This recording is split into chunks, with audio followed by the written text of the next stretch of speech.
大家好，我是武一张鹏。人出现乏力感，一定代表着阳气弱了，身体母猪功能也跟着下降了，也就说明了身体的阳气不足了。现在的生活节奏对于阳气的损害行为太多了，熬夜、饮食无规律等等都会造成阳气不足。即便是现在阳气还可以，在没有一定的运动量的情况下，也会造成阳气没有活力，一样会出现瘀滞、不足和不通。最明显的感觉就是背部酸痛。那么激发和培育身体的阳气，就得利用到督脉。任督二脉通则八脉通，八脉通则百脉通。当然没有武侠小说中说的那么夸张。任督二脉在健康层面意义很重大，锻炼可以强健筋骨，改善下沉的体质，这个是必然的。今天给大家分享一个动作，可以随时随地的操作。我们做这个提升阳气的方法，首先呢，自然的站立，我给大家背对着示范，因为是练夹脊。双手呢放在身体的两侧，好，把肩向上提一下，然后往后夹，手呢稍微往后打开。好，这样的话你能感受到你的背部是被夹紧的，而且呢我们夹紧停顿一下，这个地方就会发热。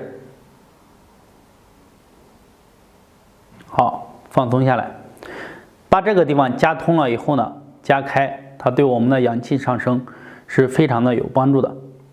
而且这个位置还有一个很重要的膏肓。一般情况下，身体如果很差，这个地方膏肓，这个地方经常的痛或者是不舒服，那都要注意，好好的锻炼。好，打开停顿，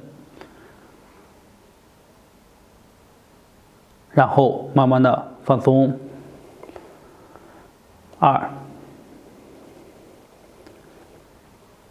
打开停顿，好，慢慢的放松。3，打开停顿，好，放松。这样的话我们做几个来回，你就感觉到这个地方发热。有些人膏肓刚刚说那个位置呢疼痛或者不舒服，你做几个能感受到这里或者是这里非常的累或者是酸胀。希望大家认真的坚持，你每天呢可以早上起来坐在这里或者站在这里练个8、9次，练9次。